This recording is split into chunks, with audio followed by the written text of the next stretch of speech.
Um desaparecimento e um ressurgimento misterioso. Pistas cifradas, evidências que parecem levar a lugar nenhum. Um agente secreto infiltrado ou apenas um empresário que tentou enriquecer de maneira ilícita ajudando a máfia. Outras pessoas tiveram as suas vidas interrompidas para que os segredos continuassem enterrados? Eu lhe desafio a tentar descobrir o que de fato aconteceu com Chuck Morgan, mas para isso, você tem que assistir o vídeo até o final. Você está no Teoria 78.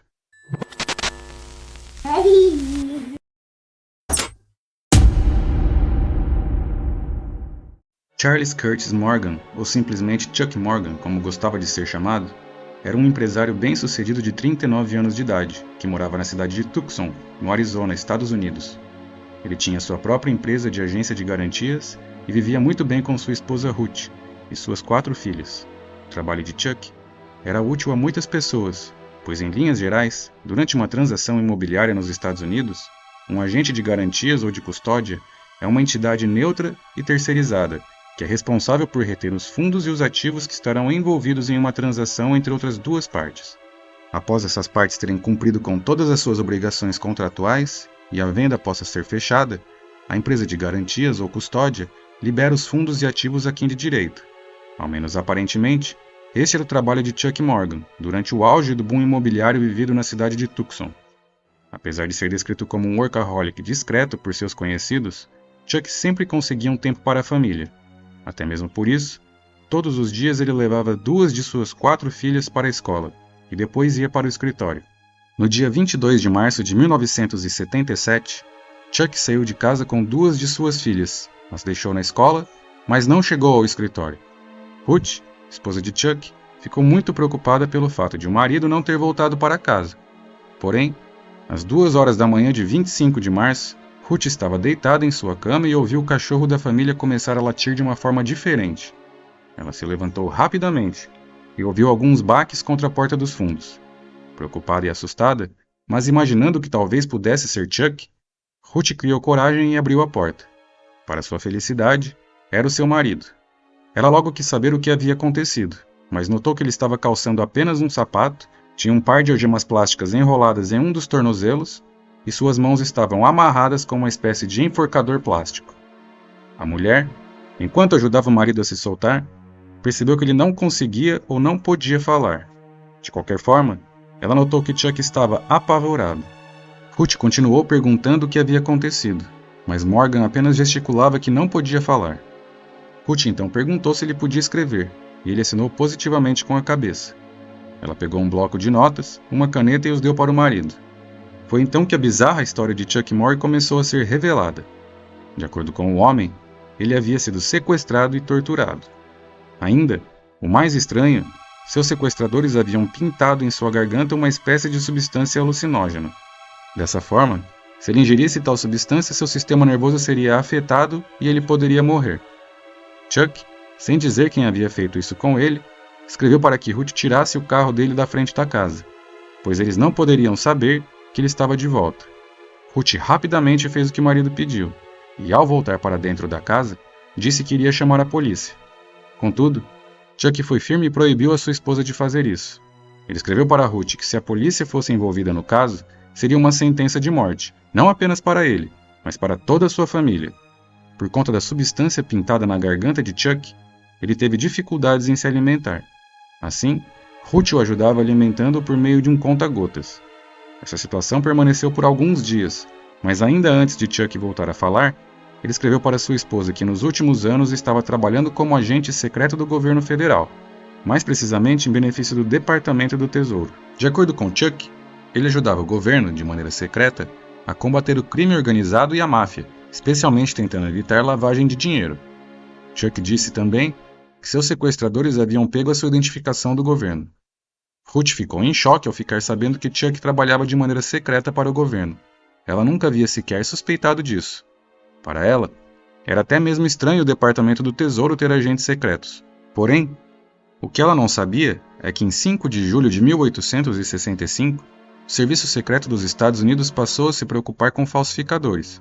Dessa maneira, a partir de 1867, o Serviço Secreto passou a ter como uma de suas atribuições identificar pessoas que estejam fraudando o governo.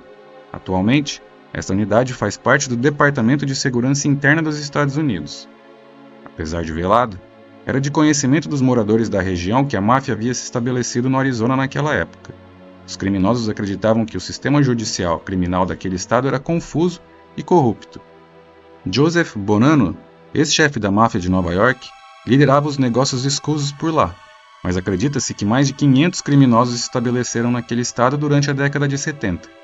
Entre os atos da máfia naquela época e região, tornou-se famoso o assassinato do repórter investigativo Don Bottles. Além da justiça possivelmente corrupta, o Arizona tinha uma legislação estadual específica que permitia a compra de terras por contas numeradas sigilosas. Dessa maneira, os proprietários poderiam permanecer anônimos, facilitando muito a lavagem de dinheiro. Chuck, após alguns dias recebendo cuidados de Ruth, tentou retomar sua rotina. Porém, a partir daquele momento, passou a usar um colete à prova de balas e fez questão de pedir à escola de suas filhas que não deixassem ninguém além dele buscá-las no colégio. Morgan passou a se recusar a falar sobre o que havia acontecido com ele, em especial durante o período em que esteve desaparecido, e quem eram os seus sequestradores. Porém, disse ao seu pai que havia escondido uma carta em sua casa explicando tudo. De acordo com ele, essa carta deveria ser aberta apenas caso ele morresse, e que Ruth não deveria saber de sua existência. Contudo, no mesmo dia que teve essa conversa com seu pai, Chuck desapareceu novamente. Chuck desapareceu no dia 7 de junho, quase 3 meses após ter sumido e reaparecido pela primeira vez. 9 dias depois, Ruth recebeu em sua casa uma ligação de uma mulher desconhecida. Ruth atendeu ao telefone e a mulher do outro lado da linha disse o nome da esposa de Chuck em tom de pergunta, para se certificar de que estava falando com ela. Ruth confirmou que era ela quem estava ao telefone. Após a confirmação, a mulher disse que Chuck estava bem e falou para Ruth, Eclesiastes, capítulo 12, versículos 1 a 8. Dada a mensagem, a mulher simplesmente desligou o telefone, sem esperar qualquer tipo de resposta de Ruth. A esposa de Chuck, então, correu para pegar uma Bíblia que ela tinha em casa para procurar o trecho citado pela mulher. Ruth localizou a citação e leu: Os homens têm medo de lugares altos e de terrores no caminho. Lembra-te dele antes que o cordão de prata seja quebrado e a taça de ouro esmagada. Então, o pó voltará à terra como era, e o espírito voltará a Deus, que o deu. Após essa ligação, passaram-se 2 dias até que o corpo de Chuck fosse encontrado no deserto, nas proximidades de San Juan Springs, condado de Pima, cerca de 64 quilômetros a oeste de Tucson. De acordo com os médicos legistas que fizeram as primeiras análises, Chuck já havia falecido aproximadamente 12 horas antes de ter sido encontrado. O corpo de Chuck ainda estava vestindo seu colete à prova de balas, mas ele havia sido morto por um tiro na parte de trás de sua cabeça. A bala que tirou a vida de Charles Morgan foi disparada de seu próprio revólver Magnum, que estava caído próximo ao corpo. Se o caso já não fosse estranho o suficiente, a partir daí novas circunstâncias mais bizarras ainda foram aparecendo. De maneira estranha, não foram encontradas quaisquer impressões digitais na arma, seja de Chuck ou de uma hipotética outra pessoa. Na mão esquerda de Chuck, foram encontrados resquícios de pólvora, o que poderia indicar que ele havia disparado uma arma naquele dia. Além do colete à prova de balas, Chuck também vestia um cinto com uma fivela que escondia uma lâmina afiada. O carro de Chuck, um Mercury Cougar, foi encontrado nas proximidades. No veículo foi localizada uma nota de $1 onde havia as direções para o local onde foi encontrado o corpo de Chuck. Um par de óculos de sol que não era dele também estava dentro do carro. No banco de trás, uma caixa repleta de munição foi encontrada, assim como um dos dentes de Chuck, que estava embrulhado em um lenço branco.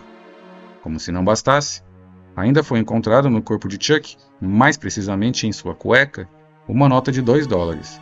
A cédula havia sido presa, aparentemente pelo próprio Chuck, na parte interna de sua cueca. Na nota, Chuck havia escrito 7 sobrenomes de origem espanhola, ou mexicana pela proximidade dos países, começando com as letras de A a G. Acima dos nomes, estava escrito Eclesiastes 12 e setas indicando os versículos 1 a 8. Não se esqueça que essa é a mesma passagem bíblica que havia sido indicada pela mulher misteriosa Ruth ao telefone. Como se não bastasse, na mesma cédula, Chuck desenhou um mapa de maneira bem simplificada. Ao tentarem verificar os locais indicados pelo mapa desenhado, os investigadores encontraram as cidades de Robles Junction e Cella City. As duas cidades se localizam entre a cidade de Tucson e o México. Ambas as cidades eram famosas na região por serem rotas de contrabando. Nas proximidades do local existia inclusive uma fazenda com pistas de pouso para aviões. Pouco tempo depois da morte de Chuck, 2 homens muito bem vestidos foram até a casa de sua família.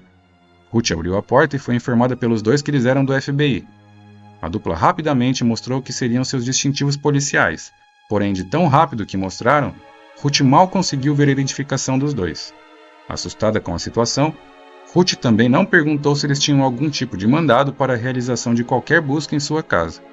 Os 2 simplesmente entraram no local e começaram a revirar tudo. 2 dias depois de o corpo de Chuck ser localizado, uma mulher ligou para o xerife do condado de Pima, onde o corpo de Chuck havia sido encontrado.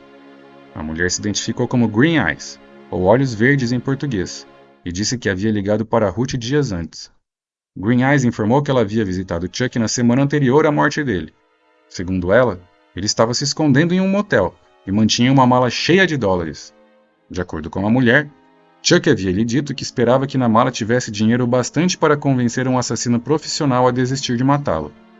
Chuck teria dito a Green Eyes que alguém ofereceu $90 mil a este assassino profissional para lhe matar, e ele iria encontrar o pistoleiro para tentar lhe pagar uma quantia suficientemente boa para que ele desistisse de colocar fim à sua vida. Com todas essas provas confusas em mãos, a polícia foi rápida ao concluir o caso, dizendo que Chuck havia tirado a própria vida. Apesar de a polícia ter concluído rapidamente que Chuck havia tirado a própria vida, isso não convenceu Ruth. A mulher de Chuck não acreditava que ele seria capaz de fazer isso sem nem ao menos deixar uma carta para ela ou para os filhos do casal.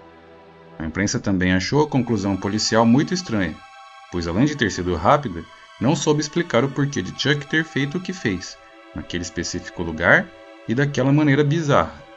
Entre os jornalistas que mais questionaram a versão oficial dada pela polícia, Don Devereaux se destacou. Ele tomou conhecimento de que o FBI havia visitado a casa de Ruth e a revirado de cima a baixo. Por isso, decidiu perguntar às autoridades mais sobre o que havia sido encontrado no local. Don ficou surpreso ao ouvir como resposta que o FBI jamais havia visitado a casa da família Morgan e que eles nem sequer sabiam quem era Chuck.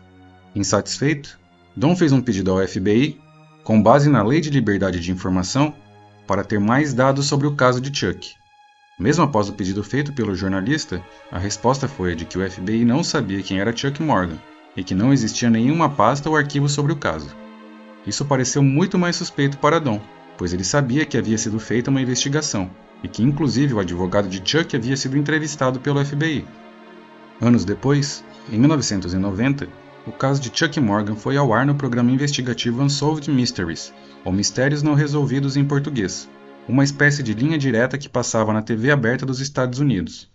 Don Devereaux foi um dos principais investigadores e participantes do episódio, trazendo à tona diversos questionamentos relacionados ao caso e a sua rápida conclusão.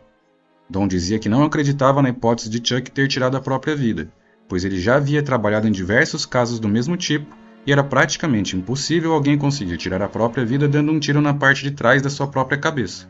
Ainda, a arma não tinha qualquer impressão digital e estava próxima à mão esquerda de Chuck, que era destro. Para aumentar o mistério do caso, após o episódio ir ao ar, outros fatos estranhos aconteceram. No dia 14 de maio de 1990, Doug Johnston, de 35 anos de idade, foi encontrado sem vida dentro de seu carro, no estacionamento da empresa onde trabalhava. Doug foi baleado na parte de trás de sua cabeça. A estranha e infeliz coincidência para Doug é que ele trabalhava em um prédio vizinho ao que Don trabalhava. Como se não bastasse, seus carros eram muito parecidos. Por isso, muitas pessoas, entre elas o próprio Don, acreditam que quem deveria ter sido morto naquele dia era o repórter, e não Doug. Já em 1991, Don foi contactado por um escritor de Washington chamado Danny Casalaro.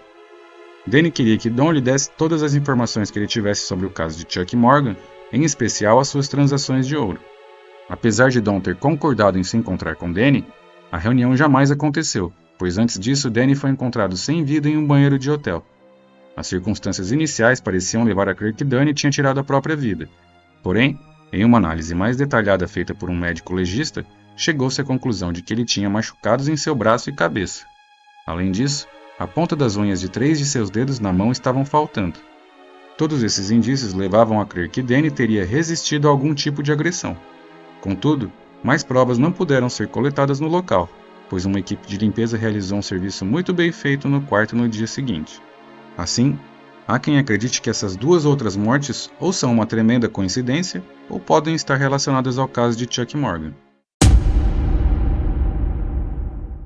Finalmente chegamos às possíveis teorias sobre o que pode ter acontecido com Chuck. Inicialmente, é importante dizer que a suposta carta deixada por Chuck, aquela que só poderia ser aberta após a sua morte, jamais foi encontrada. Talvez todas as respostas para esse caso estivessem nela, mas se ela realmente existiu, ninguém sabe qual é o seu paradeiro. Muitos acreditam que os supostos agentes do FBI que visitaram a casa de Ruth após a morte de Chuck podem ter sumido com ela. Sem a carta, os estudiosos do caso passaram a traçar possíveis teorias para o que pode ter acontecido com Chuck. A primeira teoria é a mais simples e fácil de todas. A polícia está certa e Chuck realmente tirou a sua própria vida. Quem acredita nisso diz que a arma usada para tirar a vida de Chuck era a dele mesmo e havia resíduos de pólvora em sua mão. As pistas estranhas, como a cédula encontrada dentro de sua cueca, seriam apenas uma distração para que as pessoas pudessem acreditar que outra coisa havia acontecido com ele, retirando de si a marca de alguém que tirou a própria vida. Apesar de normalmente a teoria mais simples ser a mais provável de ter acontecido, neste caso específico, ela não convence a quase ninguém.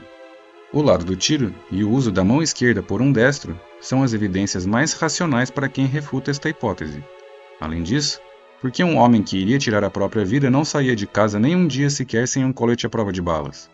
A próxima teoria traz como base a hipótese de Chuck realmente ser um agente secreto. De acordo com essa tese, Morgan foi descoberto em uma de suas missões e por isso perdeu a sua vida. Isso poderia explicar o porquê de o FBI dizer que jamais conheceu um certo Chuck Morgan e não haver qualquer registro de investigação sobre a sua morte.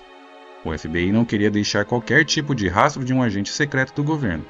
Porém, isso não significa que o FBI tenha tirado a vida do homem.